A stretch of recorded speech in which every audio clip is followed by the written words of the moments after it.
Okay.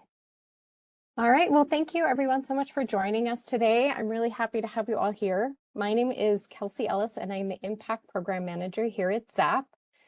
A few things with our session today. I do want to let you know that we are recording. So we're going to post it up on our website, I would say probably the beginning of next week. So if you'd like to go back and remember anything that you saw during the session or share it out with everyone, it will be posted probably early next week.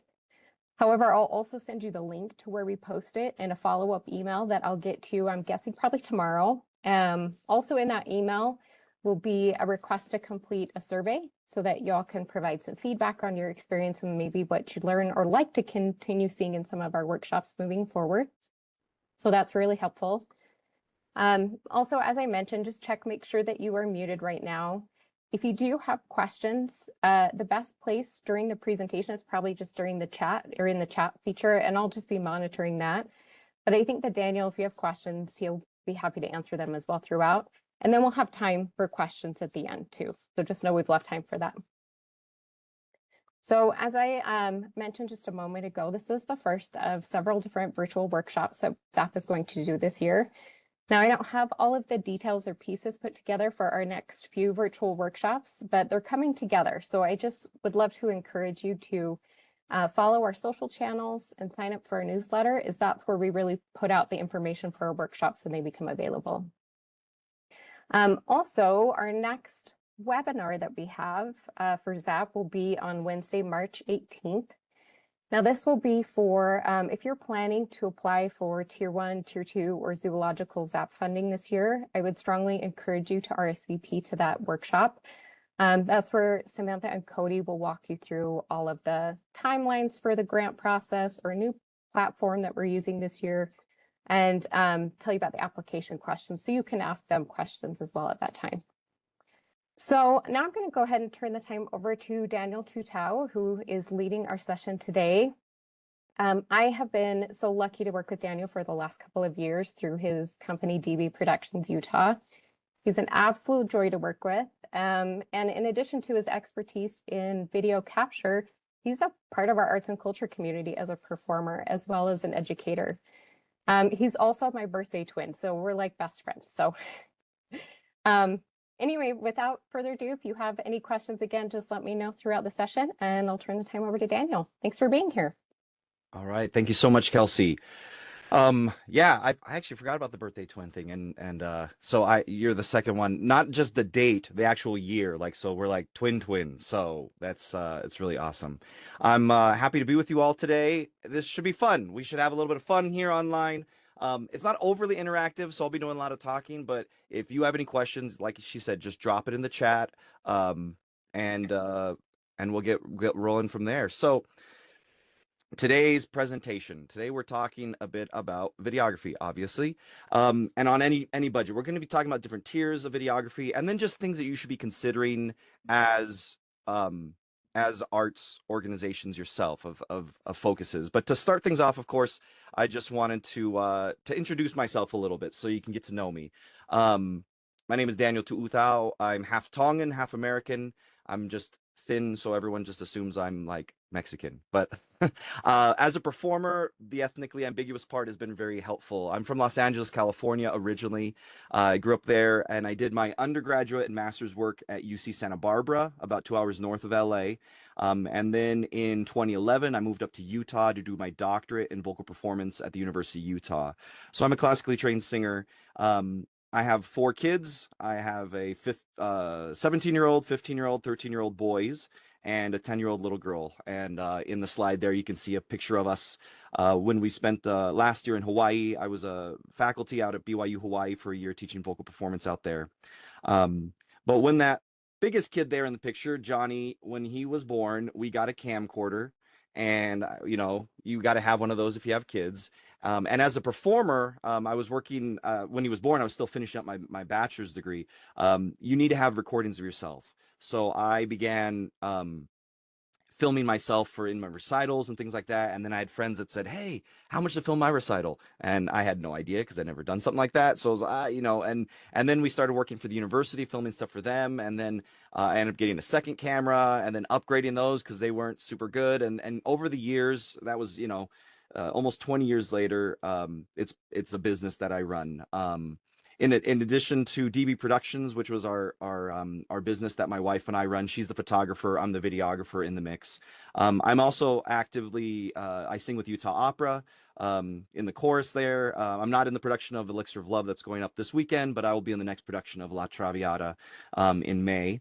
I teach down at UVU adjunctly, and I'm avidly performing and involved where I can, both in community work and in the arts world. So, like Kelsey said, I'm one of you. And as a performer and as an artist in the community, I have a lot of experience knowing what needs to be done here. So I'm excited to have this time with you guys to kind of talk about some of the stuff that I'm passionate about and that I love doing here. So before we jump into sort of talking about gear, the first part of our discussion today is the biggest takeaway that I want us all to take away from today is in your organizations, in your groups, in your studios, in whatever you're doing. If there's one thing that you take away, it's that you need to have a plan on how to use the content. The best footage, the most beautiful like uh, like presentation that you have made won't be useful at all um if you don't actually like use it. So make a plan, make a goal of how you're going to implement it, even a simple plan of how we're going to move forward. And we're going to be talking about some of the things that you should be considering. But it's super frustrating, especially as a videographer, to like create stuff for an organization and then just see them waste it. Not only is it like you want to see it being used, but also they're not going to see the value in it moving forward. So the number one problem isn't necessarily your video quality, it's going to be your distribution. Because a video that just sits on your own servers or on your own computer, it's invisible. No one knows that it exists. So you want to make sure that it's something that is going to be useful. Now, I crowdsourced amongst my network online and I said, hey, I'm doing this presentation to a bunch of nonprofits on videography.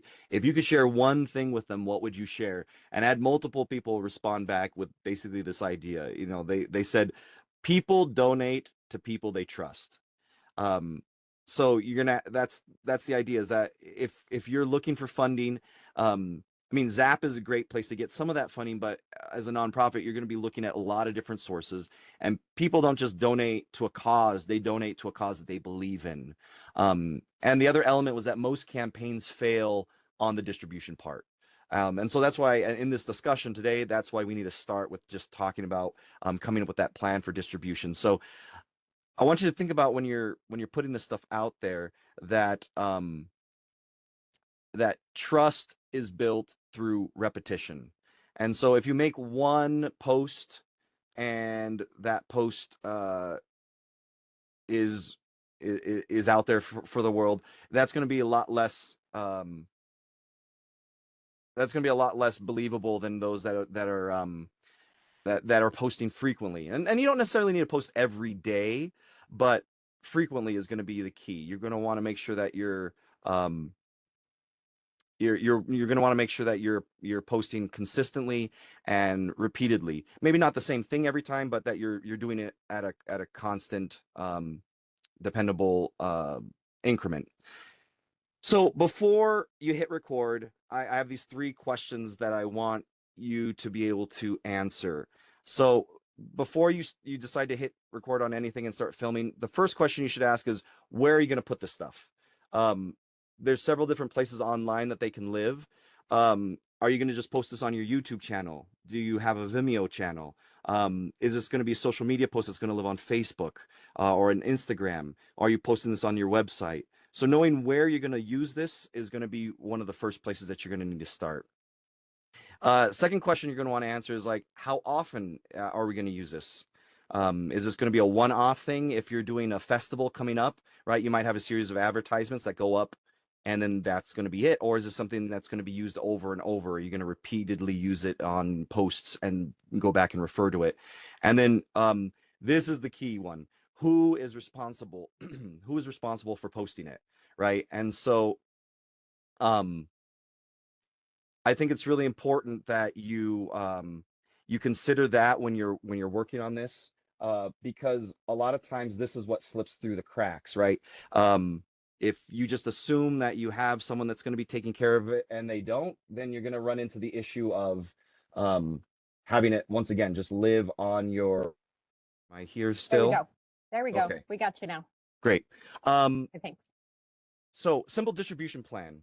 You got to decide where this is going to live. Is this going to be on your website?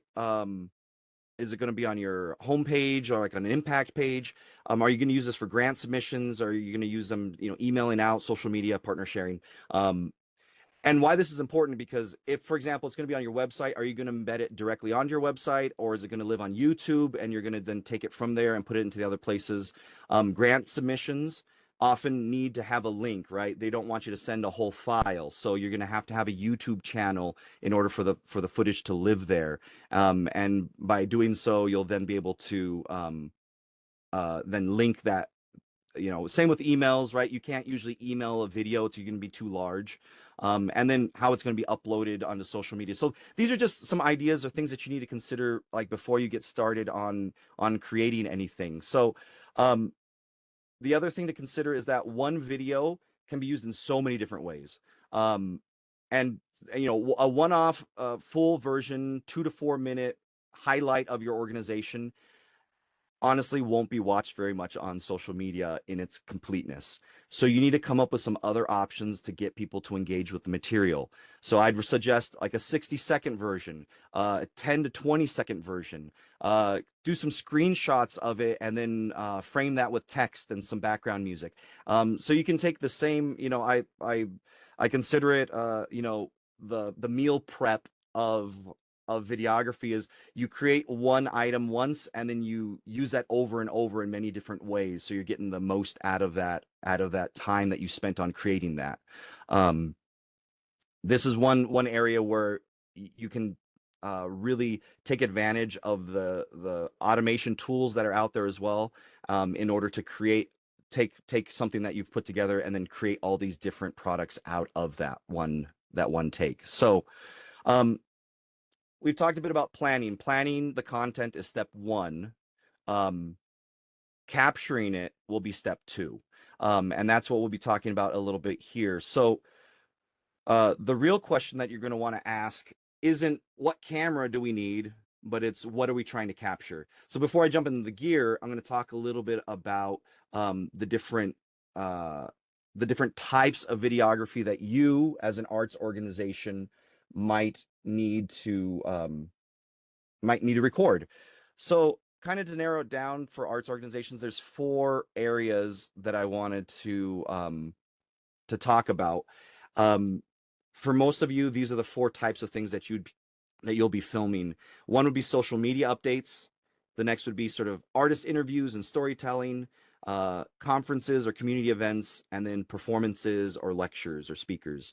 And there might be other things that you might be doing, but I'm as far as I've seen, these are the 4 areas that you should be most concerned about. And though not all of them, maybe you don't do performances, or maybe but these are the 4 areas that we're going to be talking about, and the needs of each of these 4 different styles or areas of filming. So first of all is social media clips and content. Everyone's going to be doing this. All of you should be considering this, whether or not you do any of the other tiers. And this will be artist highlights, rehearsal snippets, volunteer spotlights, behind the scene moments. These are going to be filming the stuff that you're going to be putting onto Facebook or TikTok or Instagram. These key places that you'll be interacting with those in the community. So for social media clips and content, 3 areas that I want you to always think about is good lighting, stable framing, and clear audio. And why that's important is because framing is both in terms of horizontal or vertical, which direction you're going to be using the footage, right? Because if you're going to be doing it for social media, honestly, like portrait up and down is going to be often the more useful orientation for that. But if you're going to be doing more of long form or like the full clip, right, you might want to do horizontal. If it's going to be going onto YouTube, you're going to want to make sure that you're also you know, considering that when you're moving forward with how you're filming that. The other thing to think about is the lighting, and a lot of times we take that for granted, lighting, in terms of making sure that you're using either natural light. You don't always have to buy an expensive lighting kit. You just put yourself into a place where you're well lit. And we've all seen videos that don't look good. Just make sure that the light is behind the camera and so that you're well lit. And then of course, clear audio will be an important point. And when we talk about gear, we're going to come back to all three of these points when we talk about the gear that you could get for your organization. The second area, we're talking about interviews, storytelling, impact stories. These are great for artists' stories, community impact statements, donor messages, grant submissions. In these cases, the lighting and audio will always be important. But one thing to think about for this type of category is your background. Are you filming this at the park and there's people playing in the background? Are you in a room? I can't tell you how often like you'll see a really great presentation and there's some sort of embarrassing thing in the background that just grabs the attention. And we've seen this on live streams a lot of times, but even when you're filming, sometimes you are so focused on the person talking, you forget that there's this embarrassing thing going on in the background. So when you're doing these, making sure that the environment, everything you can see in the picture is clear, that's going to be important. Events, conferences, community gatherings, right? These are like panels, keynote speakers, community workshops, festivals, things like that. For this, what becomes important is the gear becomes more important because you're talking about long recording times. So as opposed to little snippets that you'd be having, we're talking about long periods of time. And so a stable camera, a good tripod is going to be really important. Trying to get the best audio that you can. A lot of times if you're filming a keynote speaker and you're pulling the audio from the back of the house, very, very muffled, very choppy, it's going to be hard to be able to use that as a resource when you're trying to share that material, because people are going to have a hard time hearing it. A lot of times they can forgive sort of less than awesome video, but if they can't hear what's going on, they're not going to stay tuned in. So making sure you're focusing on that. And then the last area, which is similar to events, but performances, lectures, and artistic documentation. And that's when you're going to want to make sure that you have the wide angle coverage so that you can see everything that's going on. Reliable audio, once again, is really important. And then multiple angles is going to be a thing that if you have the more bandwidth, you're going to want to see that even more so in performances than in any of the other styles of recording. So these are good for concerts, dance performances, theatrical performances, educational lectures, and things like that. So I made this little grid to just kind of split up the different goals of each of the different styles of event that you might have. And the reason that I'm putting this out here is because each goal will require slightly different tools.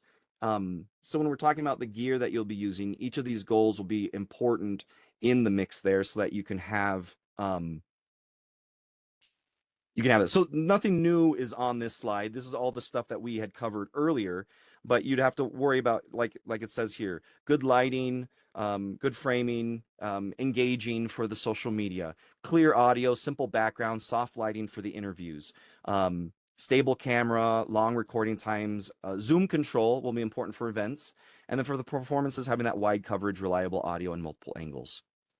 So we're almost there. We're almost to the part where we're talking about gear, but I once again want to cover that the three things that matter more than your camera are going to be these three. Are going to be the lighting, it's going to be the stability, and it's going to be the audio.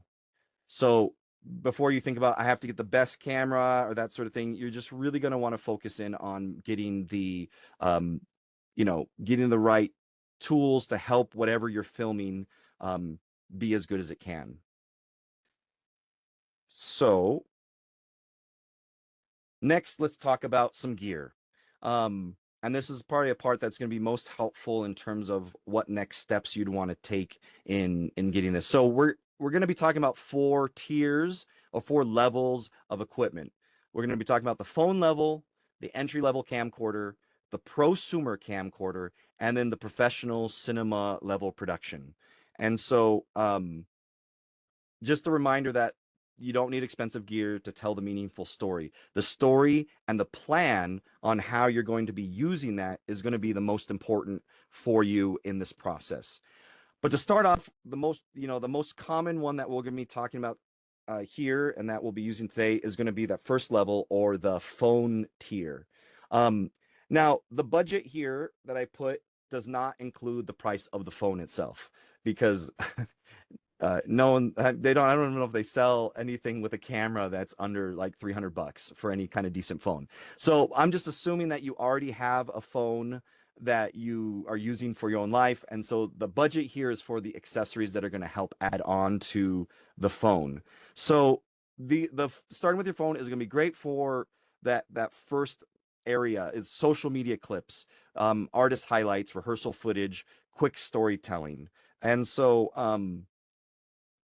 I really think that this is where most of you are going to be taking your first foray into videography, and I'm sure many of you have already. If you if you had a phone, you've pulled it out and you've used it. But what's going to be important, like we said, is going to be lighting, stability, and framing.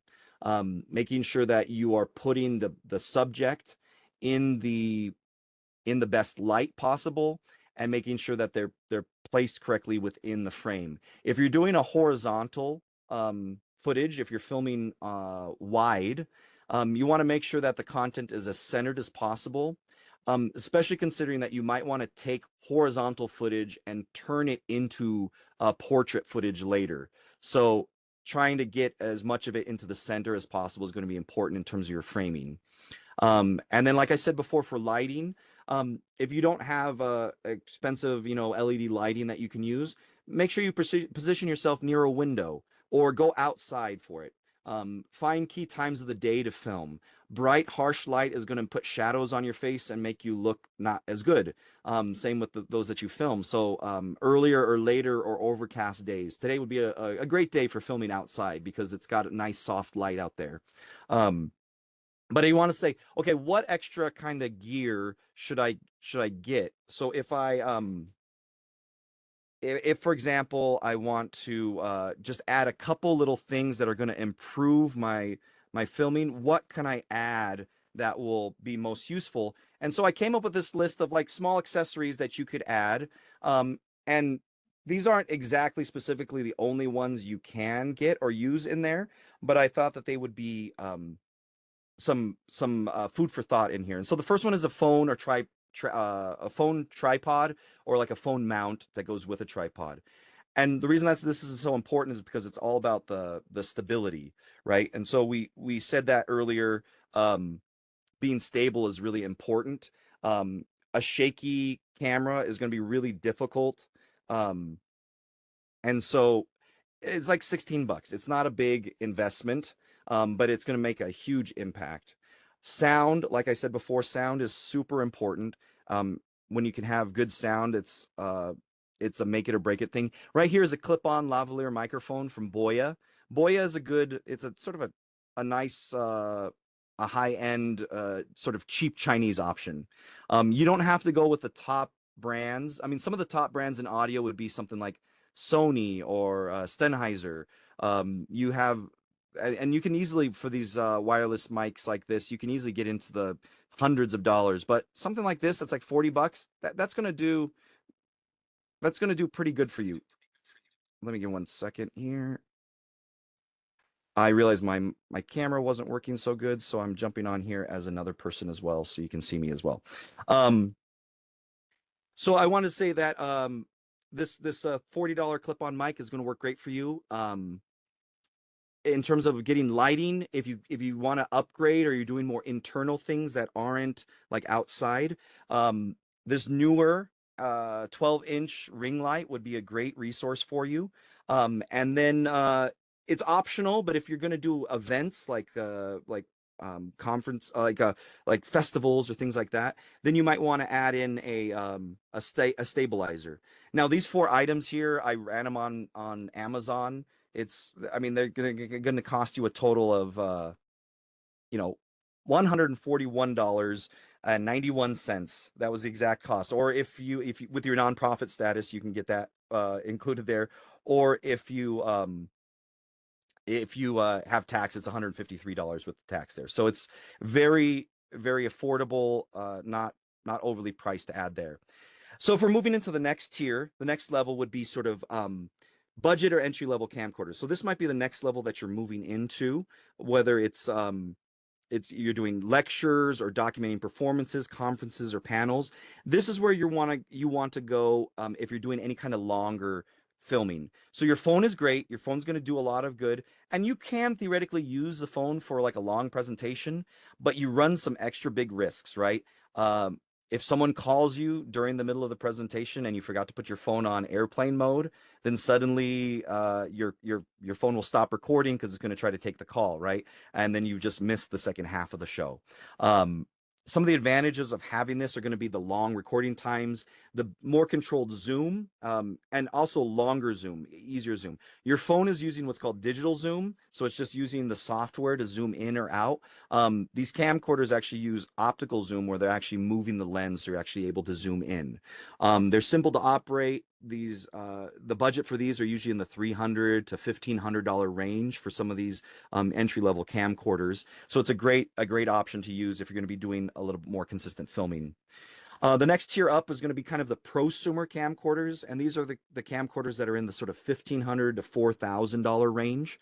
And actually, to go back for some from displays, you know, like the portable camcorders, they're pretty small, easy to use. Where when you start getting into the prosumer level camcorders, they get a bit larger. They they can be, you know, a few, you know, maybe what is that, like 10 inches long or so, or you can get even into the even larger camcorders that are much bigger and much more work to use.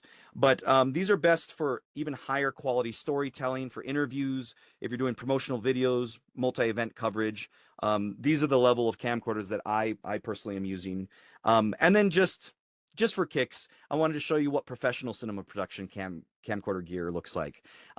These are for major productions, high-end promotional films, broadcast level work. The two cameras that are listed here, we have the ARRI Alexa, and one of the Reds, a Red XR XL, and the bottom camera that's shown here, the Red. The body of the camera, you're looking at about $40,000 for that. The lens is going to be another $20,000 to $45,000 with all the accessories. This particular picture here is probably about $85,000 to $90,000 for that camera. The ARRI, which is above it, is going to be even more. So that setup there with that lens, you're looking at about $110,000 to $130,000 for that camera. And the reason I point this out is because when you're looking at these different levels, you're right, there's the phone level, you'll be doing that yourself. I wouldn't really recommend hiring someone else necessarily unless you just don't have the bandwidth to do this yourself, someone that's just using a phone. When you get into sort of entry level camcorders, when I started, I was using these types of camcorders, and they get good results. Sometimes I still use some of these lower level camcorders because they're really compact, easy to put into spaces. Sometimes I don't have a lot of room and I need to hide away a camera, and I'll use one of those. But you could see how much this gear costs. And so if you're hiring someone, they will have more flexibility if they have, you know, more affordable gear. In this case, when you're looking at the prosumer level, that's when you're looking at, that's actually some of the service that we offer is kind of in this range where people can afford us because we can charge a couple $100 for an event, where if you're hiring someone that's using this type of professional cinema production gear, you can't expect them to do a job for a couple $100 when they have a camera that costs $100,000, right? And so the resultant product material that you're getting out of this endeavor is going to be relative to the gear. So when you see camera gear like this, the reason why you're hiring this person is not because they have an expensive camera. It's because they know how to use it, because no one's going to be spending that much money on gear that they don't know how to use. But with that said, that this level of videography is going to be still very high. And unless you're planning on putting this onto the big screen, I've found with most of the people that I work with, for example, I don't usually produce 4K material. I wouldn't worry about that because the size is so big, and by the time you post it online, it's going to compress the files enough that it's often not necessarily worth it, in my opinion. Um, but I mean, it's up to you. If you have someone that's giving you that higher footage, um, just be aware that like you're going to lose a lot of that in your process of trying to share it with the public unless you have a venue. Like, again, if you're doing your own personal brand story for your organization and you have the funds to do that, you'd hire one of these larger production companies that would be able to get you that material. So those are some things to consider there. Now, the last step, once you've had it recorded, we're not going to have a lot of time. I mean, I'm not going to go super deep into this, but just to understand kind of the tiers of video editing that you have as well. So the easiest tier, if you're doing, social media stuff on your phone, would be to do phone editing. So they have programs like CapCut, InShot, Adobe Rush, where you can have these apps or programs that you download to your phone, and those apps will allow you to do the edits right on your phone. The phones themselves often have native editors in them. And so that's a great place to start if you're doing your social media posts and the things on your phone. Once you start filming with cameras, though, obviously you can't edit those on your phone. Even on the lower end camcorder level, you're going to want to have some sort of editing software. And the two middle tiers that you'll probably most likely go with would be either the built-in editors that come with your computer. If you're on a Mac, they have iMovie. Windows often has some sort of basic, Clipchamp is an example of that. Or you can go with desktop editors. DaVinci Resolve has a free level, or there's some different type of open source video editing software that you can use. Sometimes there's a bit of a learning curve with those, but if you invest a little bit of time in that you can make at least some simple cuts to trim out and to render out those videos in formats that you can use. And then you have the professional level editing, and that's Adobe Premiere Pro, it's Final Cut, it's DaVinci Resolve Studio, which are paid services. Things like a Premiere Pro, that's what I edit on. You have to have a monthly subscription to use those. So that's something to keep in mind, that unless you're doing a ton of editing, I wouldn't recommend just jumping into the professional editing levels because they're going to cost more. Even with nonprofit discounts, you're still going to be looking at, $20 to $40 at least a month on the low end. If you don't have those discounts, Adobe Premiere Pro as part of the Creative Suite can easily be $50, $60, $70 a month for access to Photoshop and Lightroom and Premiere Pro and all those different software. So editing is going to be really important. And that's also a consideration to have when you go back into this, is who is going to do that? Do you have someone on the team that has the bandwidth and the capability to run this, or do I need to hire that out?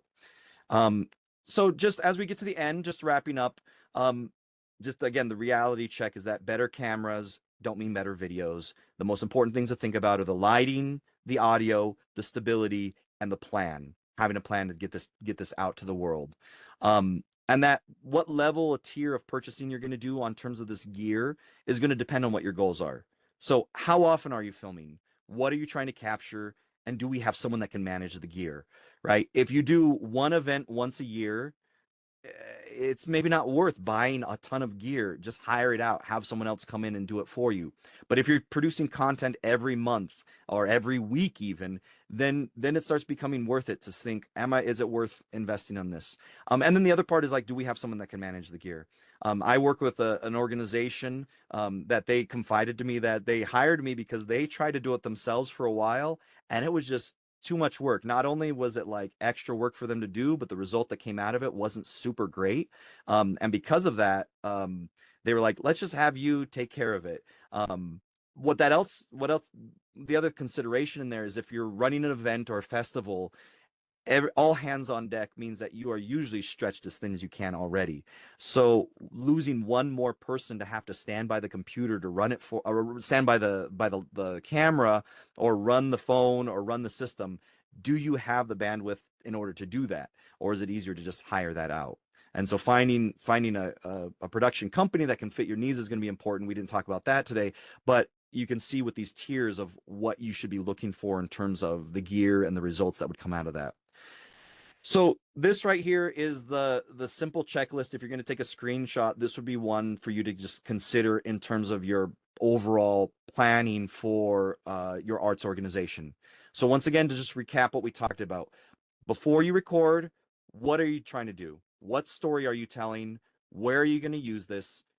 Who is going to share and post it? Have that plan in place. During the recording, we want to think about, is the camera stable? Is the lighting good? Can we hear them? Right? Making sure that those basic building blocks of a good video are in place. And then finally, afterwards, sharing it in multiple places, making sure it gets edited in time, creating short clips from those videos, and then trying to use them as much as possible. So again, the key takeaways, almost last slide here, is just remember, have a plan, match the gear to the goal, and then focus on lighting, audio, and stability is going to be the most important things there. So with that, I'm going to just remind you to stay connected. So if you have any questions or concerns, feel free to reach out to me directly. My business is DB Productions Utah. My wife Brandy and I run that together, and so feel free to look us up on the website. Even if you're not hiring us to film something, if you have questions about gear, I'm happy to consult and help people with that. Usually there's no charge, and usually it's not big enough that I have to charge you for it. I'll give you some tips. Sometimes people send me like, hey, is this a good camera to get? And I'll be like, that's fine, in that range. Sometimes when you're looking at used gear, it's hard to tell if that's going to be something that's worth it or not. And so I'm happy to give my 2 cents in there. And with that, we're going to take some time and transition over to Cody to sort of fill us in a little bit about what ZAP is looking for when they're doing their videos. And then after Cody, we'll have a little bit of time for Q&A if there are any questions after that as well. Okay, thank you, Daniel. That was an awesome presentation on the keys to videography, and just I'm so appreciative of your approach to this, because I think in many ways the way that you're outlining the approach to videography is really what we're hoping to see at ZAP.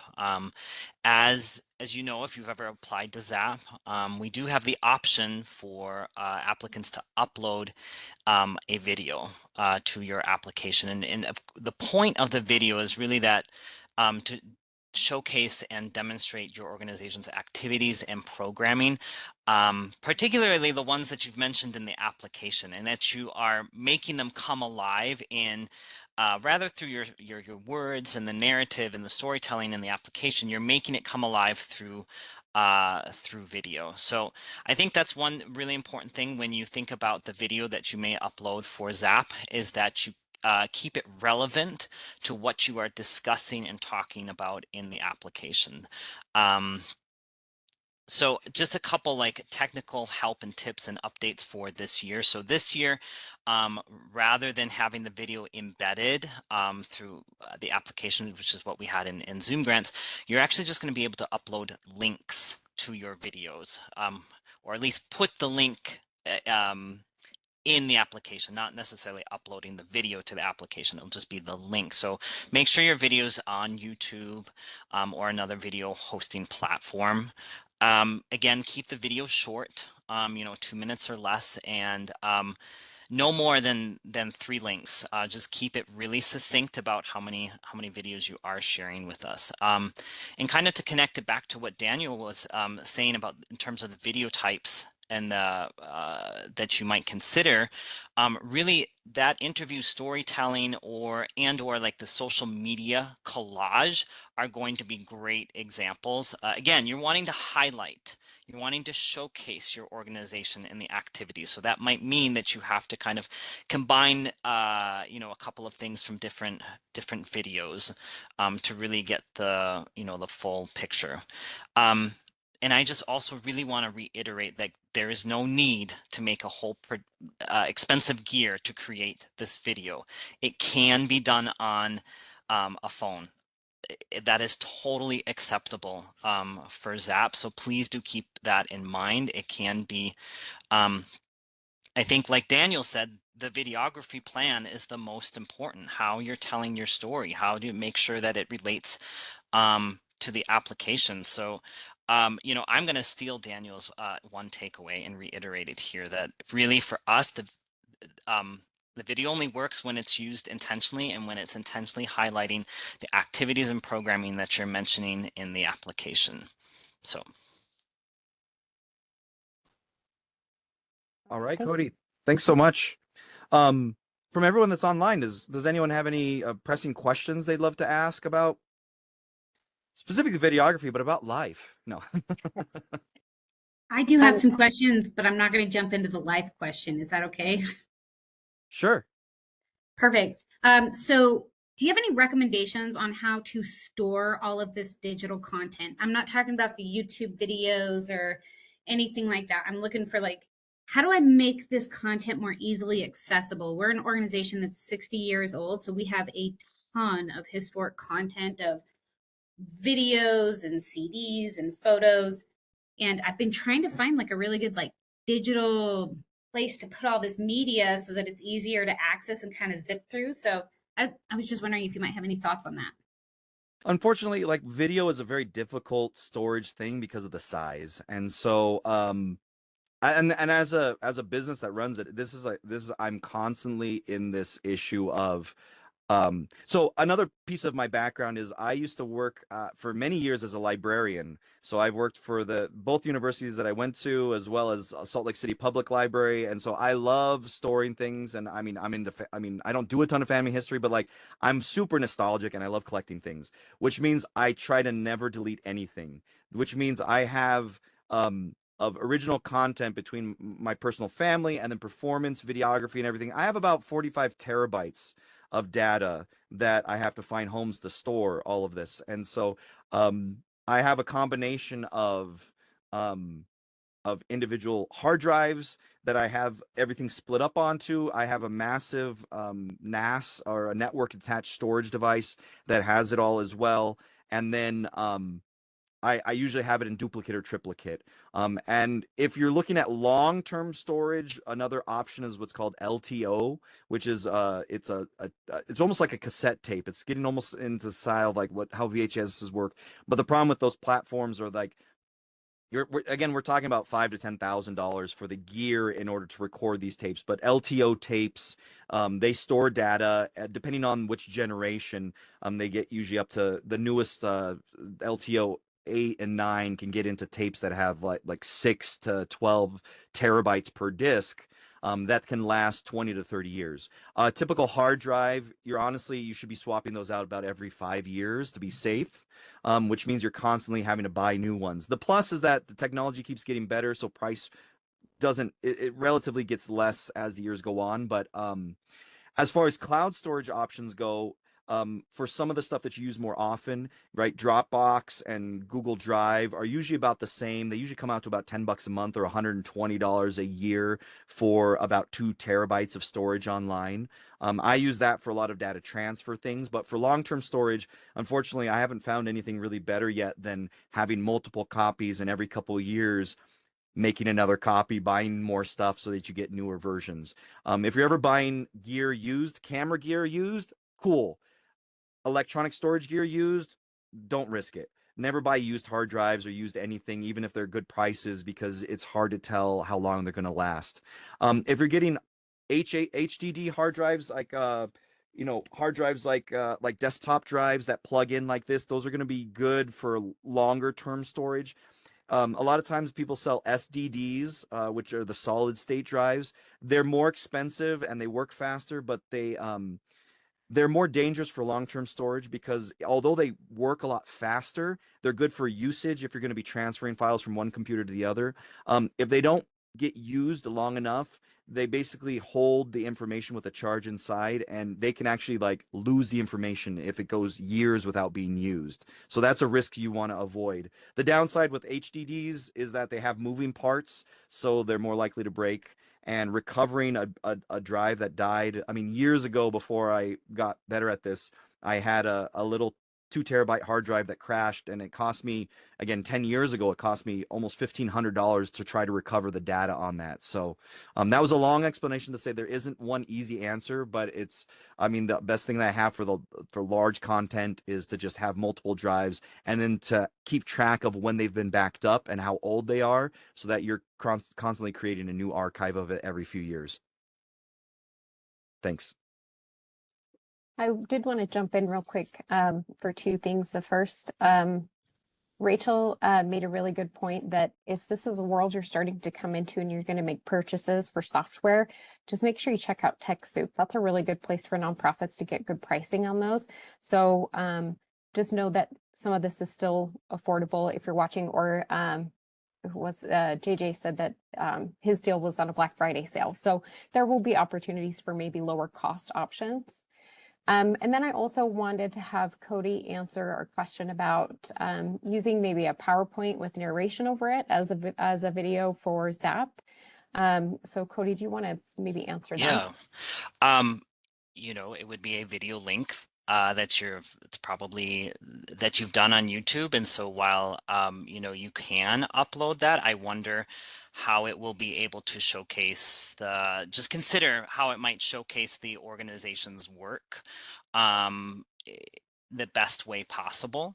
So again, kind of go back to thinking how you might use your video upload in multiple places, right? So like this is an important one that you would be using it for ZAP, but you might also want to use it for other funders. And again, for any content that you're creating on social media. So, you know, that's something to keep in mind, that the use of it, the video in should not essentially restate your application in a presentation format. It should be highlighting what you're doing in the community. Hopefully that makes sense. Yeah, and I would assume if you're doing a PowerPoint, you're having a lot of pictures in the PowerPoint would be a big part of that as well, which is basically the same thing as getting video in that sense. So again, I've helped people that have done a bit of mixed media where they're having some videos mixed in with single, you know, still images that you can make look good as well. So, and also I didn't see the chat, which I'm seeing now, which is great to see the answers in terms of the NAS storage, and also talking Camtasia using as a software. So another tool that we've talked about with ZAP programming in other times is using AI as a tool. And once again, use that as a resource to bounce some ideas as well. If you don't want to email me and don't feel comfortable, hop on to your favorite AI platform and throw those ideas on there. Say, hey, I want to get this camera. What do you think? And it'll give you some good information on how that compares with the market as a whole. And is often going to be a pretty good starting place in terms of getting some feedback for that, as well as using those tools for editing and for different ways of cutting up clips and things like that. So thank you. Awesome. Any other questions or any other concerns or thoughts that anyone want to share? I've been really excited to be with you all here. It's been really fun to have that opportunity to share some of this that I'm excited about. Ironically, right, you know, my camera went out as the guy that's talking about videography. And then once again, that's an example of using old gear. It's something I need to upgrade, but yeah, Canva has a pro count as well, which is also a great resource. This whole presentation that I gave today was built on Canva, so that's another great resource and tool to use for making the slideshows. But also Canva has the export option where you can turn it into an MP4 and create a video out of that you want to use as well. So a lot of great resources out there.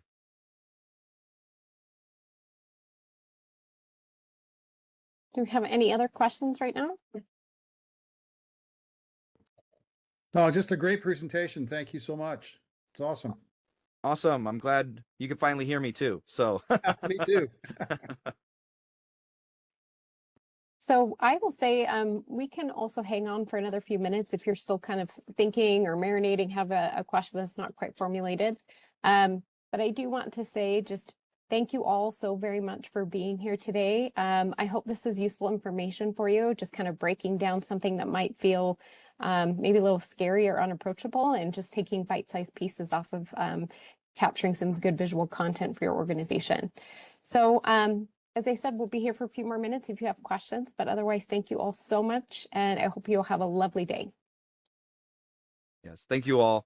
Yeah, and again, as Kelsey said, our business, my wife and I started this business specifically trying to focus in on performance videography and photography. So imagine like sports photography, like the kids taking pictures with their bats, except for theater kids, like selling the pictures of the parents and doing that type of thing, filming the shows. And although we do that now, we started that in 2019, and then the pandemic rolled in, and everything canceled. The whole world canceled and all our stuff canceled. And then that's when we started getting involved with the nonprofits, doing virtual conferences, started doing brand stories. Our photography expanded. We started doing photo booths for events and conferences and parties and things like that. And so always adapting to the needs is kind of where we've been aiming. And we started working with ZAP as we were working with the county on programs helping small businesses with their videography and photography needs, and also a little bit with the web design. And so it's a bit of the game as an artist. You know what it's like. We try to do everything we can to sort of make ends meet. And so that's how we've sort of gotten a lot of these skills.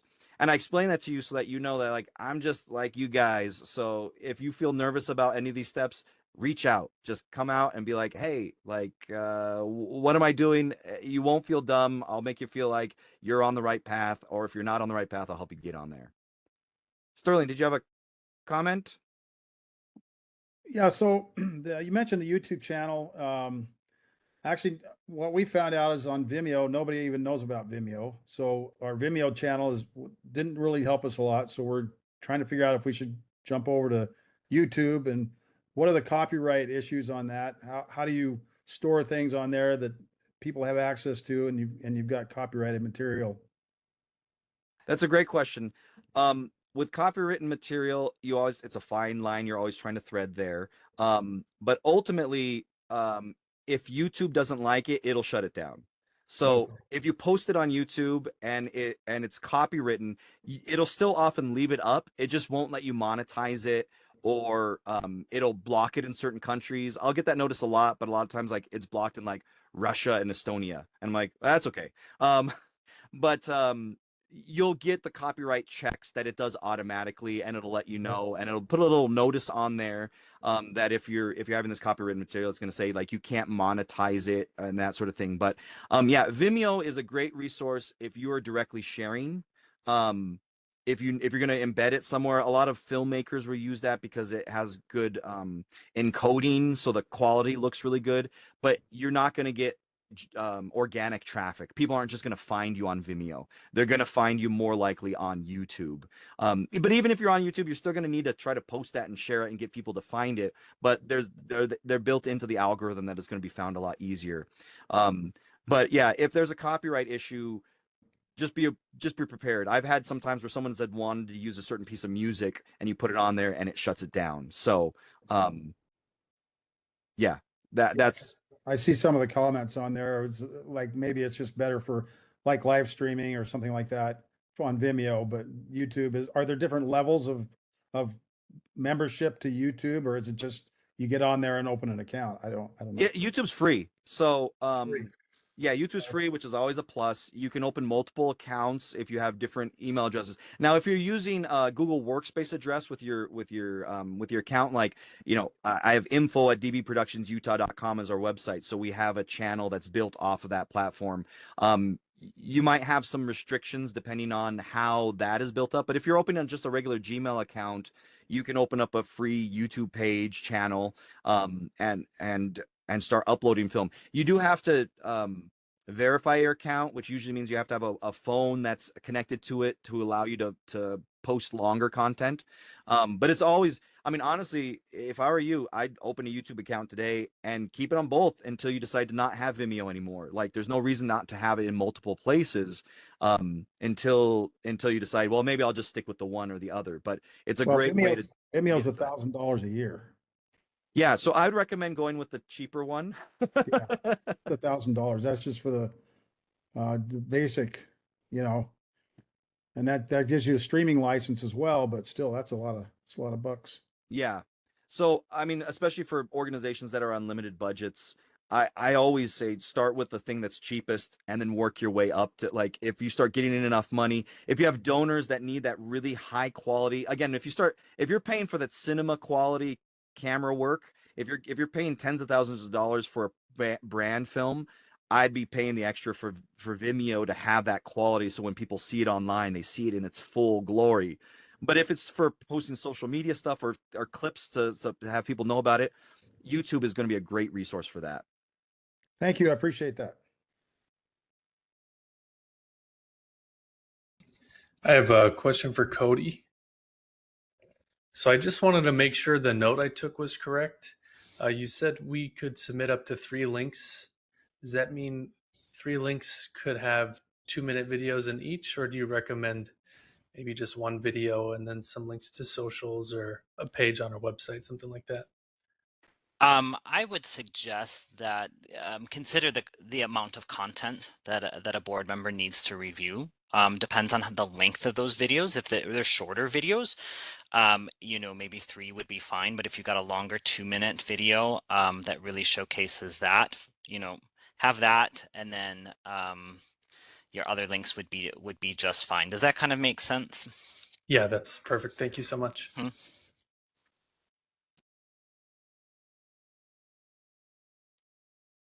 Okay, well, I think that's we're just a minute before 1, and so if you have other questions, I would say you can of course follow up directly with Daniel. You can contact Cody or even myself if you have questions.